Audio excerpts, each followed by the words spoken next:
You're listening to another episode of the Coaster101 podcast.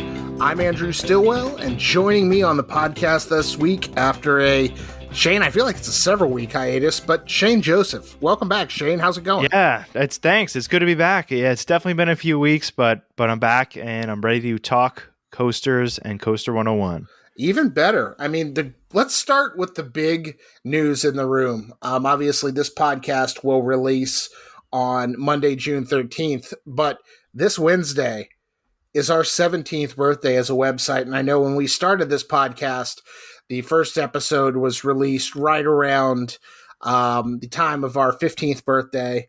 And again, we were mid-pandemic at that point. So naturally mid-pandemic, we started a podcast, which is, I feel like what everybody did, but we're still here. Done baking bread and all that good stuff. So the point is that we lasted. We're still here. 17 years, just slightly younger than Shane, but yeah. I knew that was coming. You did. A big shout out to John Stevenson for starting that website.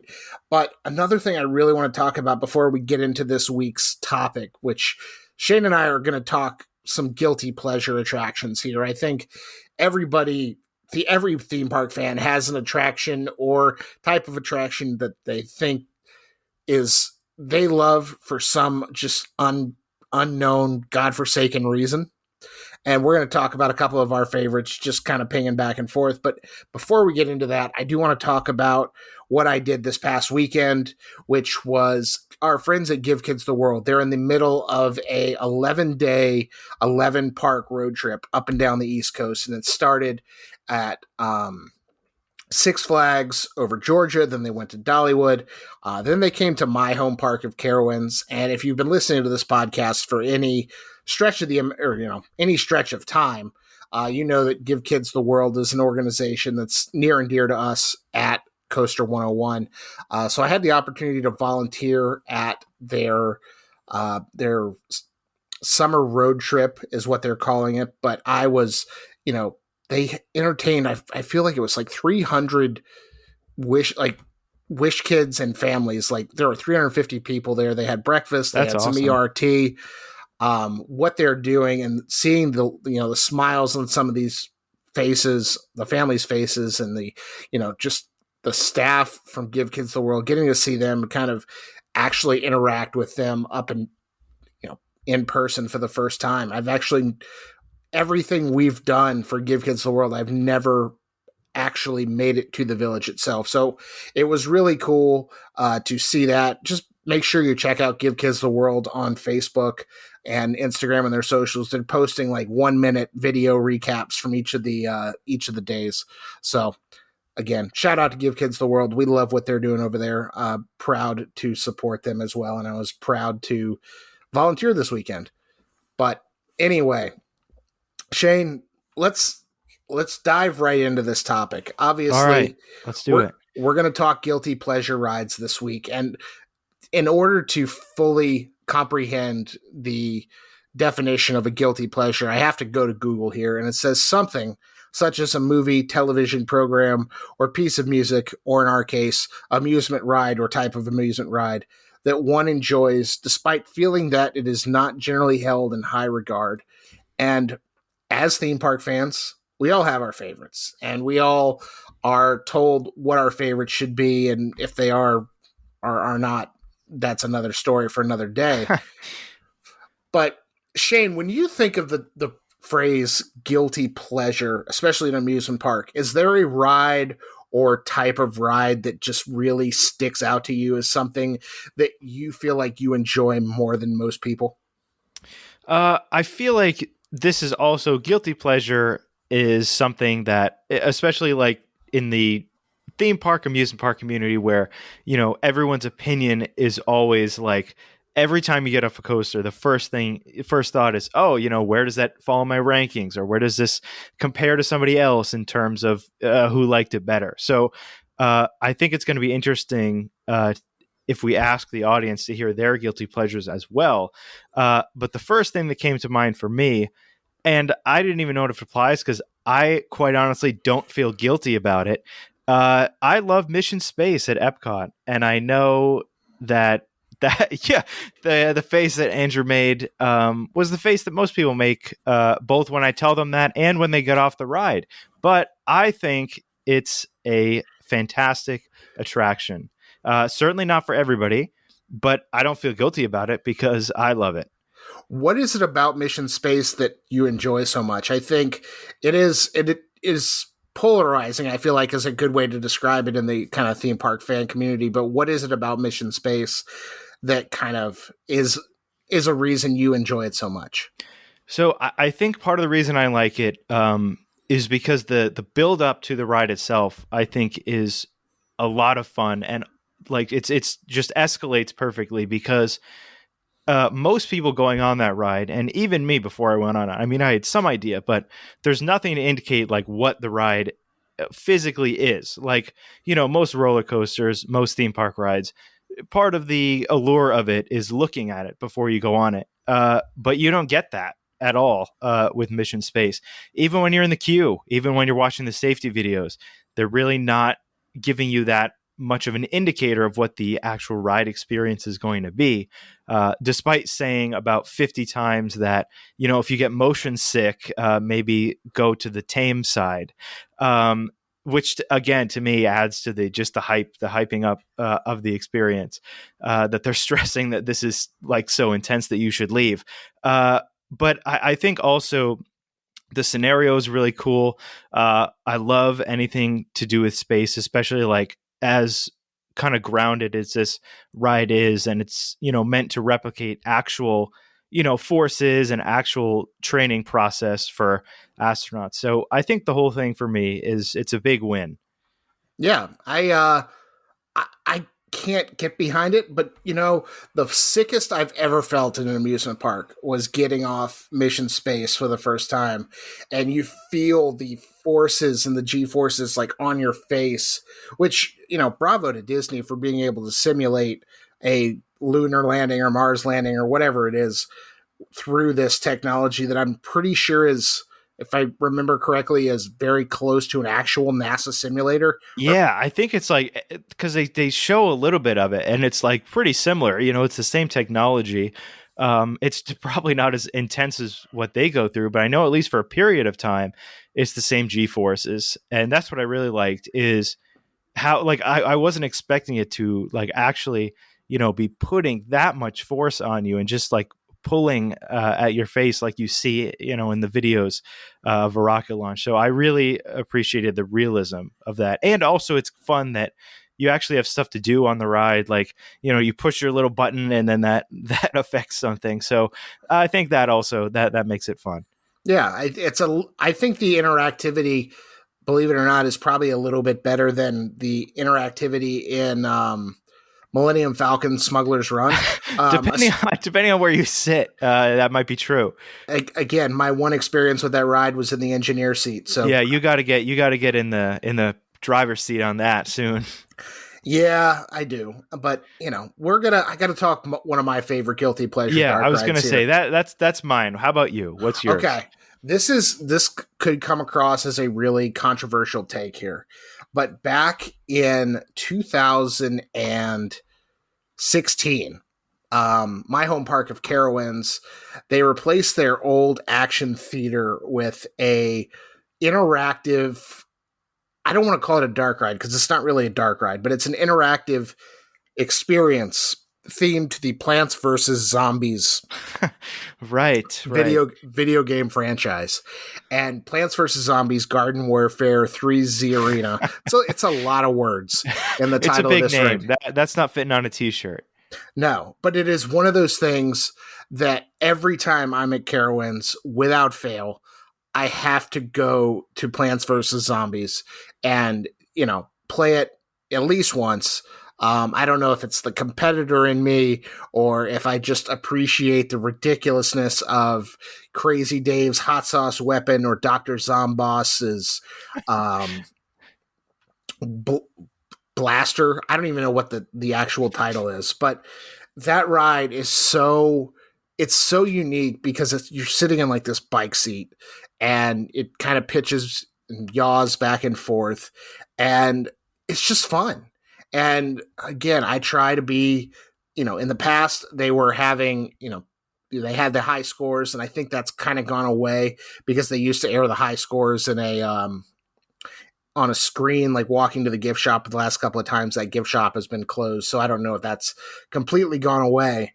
But yeah, I love the interactivity. I love the 3D. I love, you know just the weird guns. And this is coming from somebody who's never played I was Plants. about to ask you, were you like a big fan of the game? Did that have any that weigh in at all? Had never played it whatsoever. Have you played it since? No, no, I've only played it at Carowinds. It's just Okay.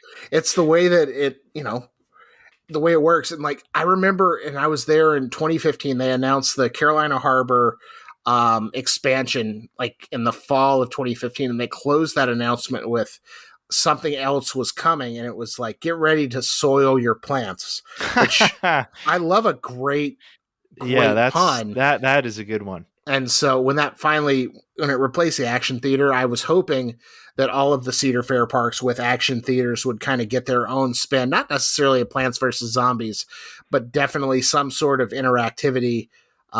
Hasn't materialized quite yet, but I will say that anytime I'm at Carowinds, if I'm not riding the roller coasters, I head over to the Crossroads area of the park, and I, grab a little bit of air conditioning, grab my 3D weapon, 3D blaster weapon, whatever it's called.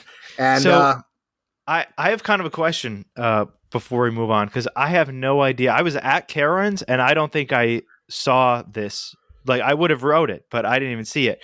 So my question is, how like immersive is the experience? Because I was just at a Great Adventure, and I'm always surprised by how in depth the Justice League ride is there. Is it comparable at all? Is there a queue element or a pre-show, anything? there's a pre-show, and I will say, over the years, the queue experience has changed a little bit. There used to be like Plants vs. Zombies RVs, which I believe have been upcycled to decor for I believe Winterfest. I'll have to get with past podcast guest Ryan Allen to confirm that for sure. Okay. But they've got some, cardboard cutouts, not cardboard, but cardboard cutout, flat cutouts of the Plants vs. Zombies characters. And there's this really, here's what's going on in the Q video. And it's narrated by Dr. Zomboss. And you get in there, the environment inside is pretty well themed. Again, all of the blasters on your little hobby horse saddle seat, whatever we want to call this ride vehicle, are themed. Like, you're either on the plant side and you have the hot sauce blaster, or you're on the zombie side and you have some alien created laser blaster on that side. But you're all sitting in the same room. There's a divider in the middle. I will say that over the years it has gotten progressively, I wouldn't say more generic, I feel like is the best way to put it. But Okay. there is still a good pre-show video or pre-attraction video when the screens are working. I think it's definitely pretty funny. And again, it's like you're on the zombie side, and then they break in. It's like, now we interrupt this for a special ad, and it's yeehaw, Crazy Dave's hot sauce. So it's something. I love interactive dark ride shooting games. So I was really thrilled that Carowinds not only has Boo Blasters, formerly Scooby-Doo, the Sally Dark Rides classic, but they've also got this, Alterface, I believe was the company behind it, that kind of had this interactive, not necessarily a ride, but interactive 3D attraction, which, again, one of my favorites and one of the things at Carowinds that I always recommend for people to do. Well, that's fun, and I'm definitely gonna have to try it out next time I go to Carol's. Yeah, you come back down. We'll get you on the Plants of the Zombie side, and then I'm excited. I'll wipe the floor with you and my overly. You probably will, because I'm not good at shooting dark rides, so Well, it's all right. it's a possibility. Let's talk roller coasters, though. Is there a particular type of roller coaster or other attraction that you think is a bit of a guilty pleasure for you? Yeah, I think I'm going to go general. I'm going to go with the model, and I'm going to say dive coasters. I feel like these are sort of in the community and in the industry kind of being seen pretty much since they were announced, I feel like, as sort of, the gimmicky kind of thing where it's all about the dive. And that's definitely true. But I think that they shouldn't be written off just because, their one standout thing is the first element that happens. I think that that's a great start to the ride. I think they give some serious airtime. I was going through last week some of the G forces on the roller coasters, like which ones had the highest, because I had just seen Top Gun and I needed to do some comparisons, because I'm just like those pilots. But anyway, what happened was I was going through it and I couldn't believe how high on that list like Shikra and Griffin were, because I didn't really think about it on the ride, but as soon as you get to the bottom of that dive, that's a pretty intense climb back up out of that. And then, of course, you have the feeling of being hung over the edge, which is awesome and contributes to a lot of would you ride this videos on Facebook that people send. But I just think that it's a really fun experience. And even the elements after the dive, I think, are fun. It's usually a couple of inversions in moment in there. Shikra has a mid course and then another little drop after that. But that's just my opinion. What do you think of the dive coasters you've been on? I really enjoy dive coasters, and Griffin for years was my favorite coaster at Busch Gardens Williamsburg for that same reason. I love the holding brake at the top, and I love just the smoothness. Obviously, Griffin and Shikra, they both have that water splash element that looks really, Yeah, really cool yeah, in that's great pictures. too. So I love a good dive coaster. I'm with you. It is a bit of a guilty pleasure for me. But I do appreciate that we're in a little bit of a dive coaster resurgence right Yeah, for now. sure. Because we had, Griffin and Shikra, and there were a couple other ones out there. But in the last couple of years, we've had Valraven, we've had Yukon Striker, we've had Emperor at SeaWorld San Diego, and we're getting ready to have Dr. Diabolical, the really long name, Cliffhanger. Dr. Diabolical's cliffhanger at Six Flags Fiesta Texas that doesn't actually hang off a cliff. Yeah, The yep. opportunity was right there. But It really was. um but yeah, I love a great B&M dive coaster, and even Knott's Berry Farm has said that Hang Time is a dive coaster, and I Yeah, yeah.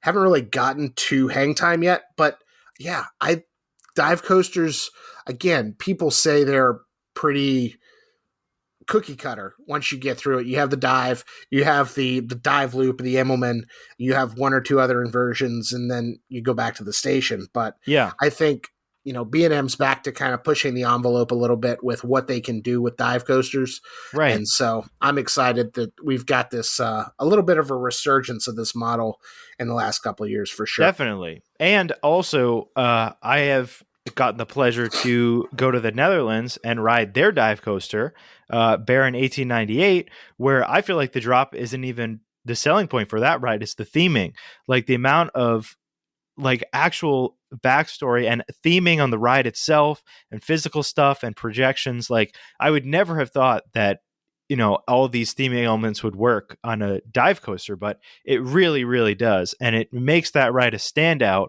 whereas it might not have if it didn't have those before. So we're even seeing parks that are kind of bringing this maybe base level model to a whole other level. True. So I think that that's really great. But how about you? Do you have any specific coaster or coaster model that you feel is a guilty pleasure for you? Oh yeah, absolutely. And it's those family style wooden roller coasters. Oh, good one. Good The one. it's, what is it now? Woodstock Express at Carowinds and King's Dominion. Used to be the Fairly Odd Coaster or Scooby Doo, depending on how far back you go. But those rides, they pack such an unassuming It's punch. so fun. It's so fun. Yeah. And when I was at Carowinds this past weekend, these ladies I was volunteering with, they were not coaster people, but they were at the park and wanted to experience something. And they said, what is something that can kind of quench that roller coaster, like quench the thrill of that, but isn't super thrilling? And I said, here's what you need to do. You need to go ride Woodstock Express. And especially since Carowinds has redone it in the last year or so, it's a smoother ride.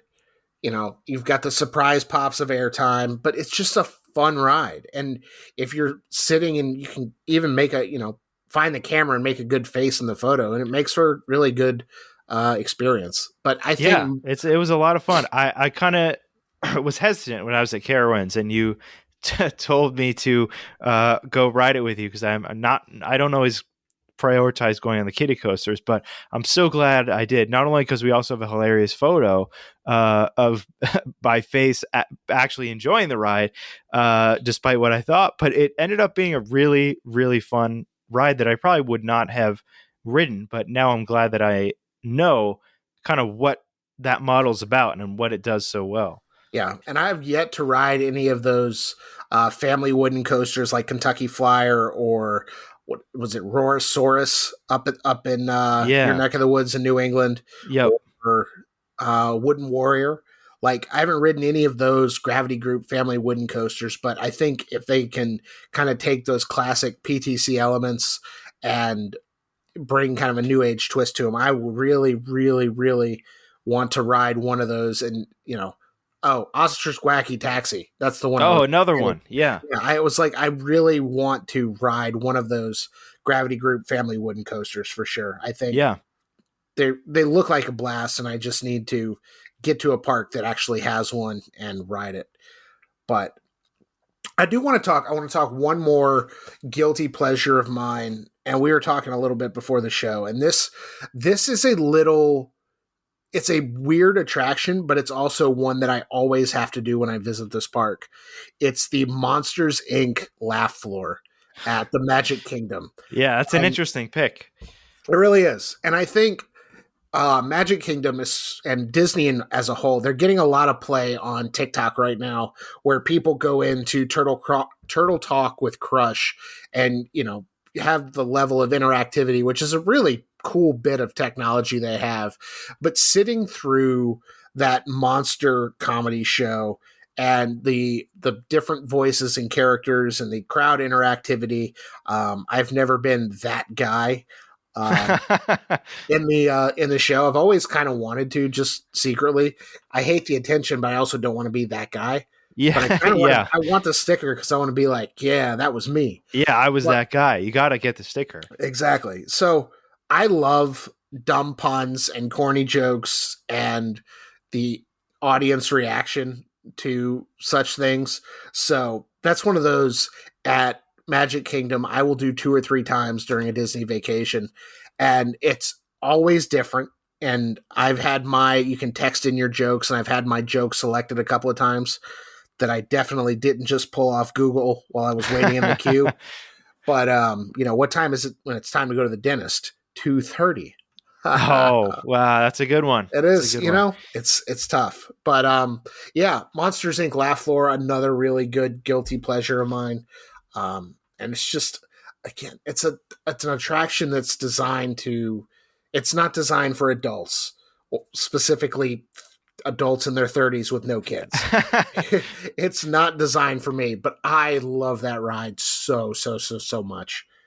Yeah, I think it's a lot of fun. I wrote it as well last time. Wrote it. I mean, sat there. I think it's fun too. I think it's a good show.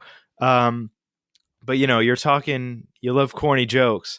Well, that goes into my next guilty pleasure because I'm going down I-Drive. I'm going to Universal, and I'm going to Race Through New York, starring Jimmy Fallon. Which again is a controversial pick. It replaced an attraction which a lot of people liked. I think I also experienced Twister before it was Jimmy Fallon. I thought it was good. I thought it was fun.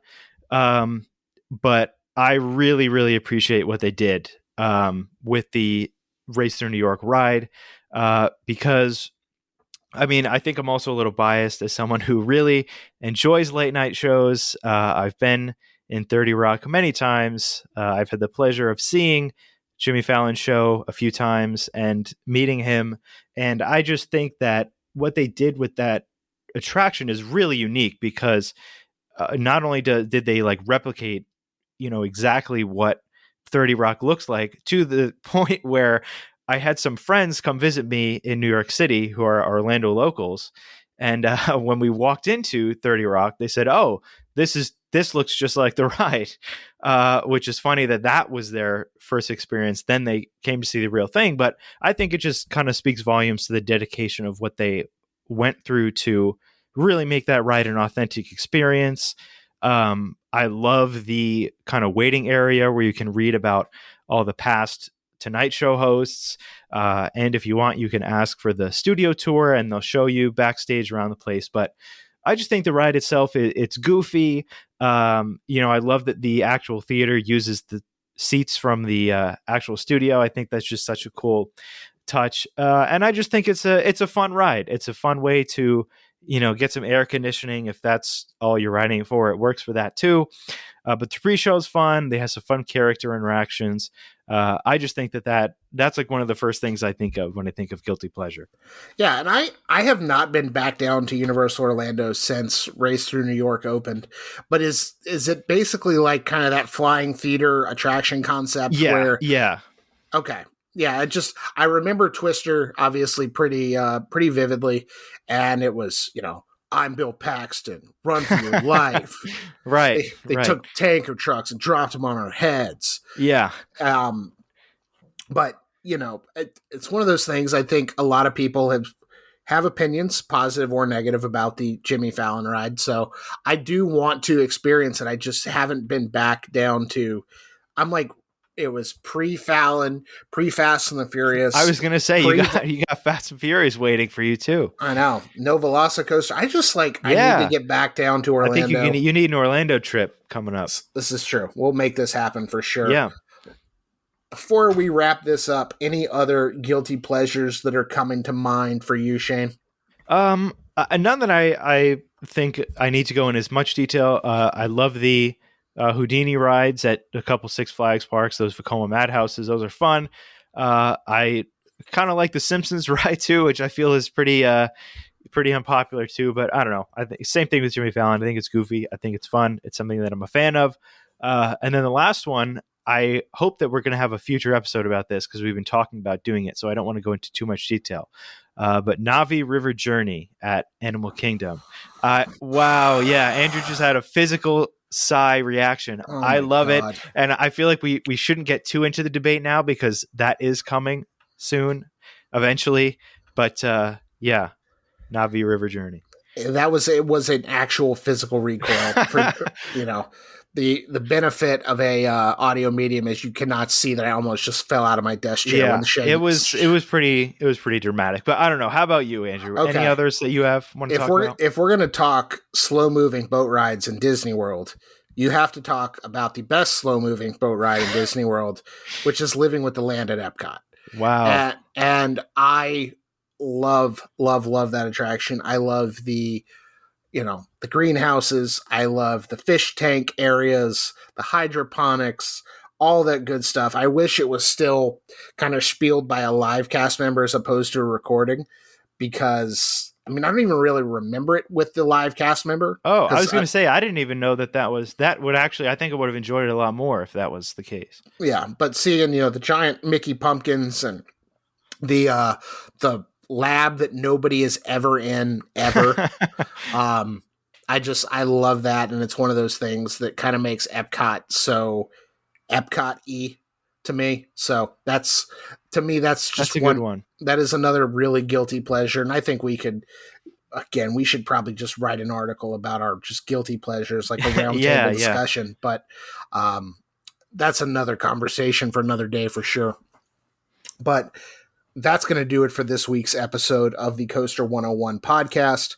If you weren't aware, we have a website. It is coaster101.com. And as we mentioned at the top of the show, you've got 17 years worth of news, reviews, articles, interviews, Plenty of good stuff on there. So just go to coaster101.com. There's a search bar at the top. Type of anything you're interested in. We probably have an article about it, assuming it's amusement park related. We're also on all of the social media outlets, Twitter, Facebook, Instagram, YouTube, TikTok. We're picking up. We're finally getting there. We're doing it. We're at Coaster101 on any of those outlets. If you're listening, make sure you're liking, rating, reviewing, subscribing, giving us 5 stars on iTunes, giving us 5 stars on Spotify. We love those reviews. That helps more people find this show. And you get to hear more conversations between me and Shane when we talk about rides that we're not necessarily concerned that everybody doesn't like them as much as we do, because that's not the point. It's a guilty pleasure for us for a reason. Yep. But thanks, as always, to Justin Mabry of JM Music Design for our theme music. Shane, this was fun. Let's do it again soon. Yes, let's do it. And also, let us know your guilty pleasures. Exactly, yes. Leave a comment, leave a review. Comment, review, tweet, Facebook. Reach out to us. Send us a TikTok. I don't care. Just let us know what your guilty pleasure attraction is. We want to hear about it. But that's going to do it for this week's show. We will talk to y'all again soon. See ya.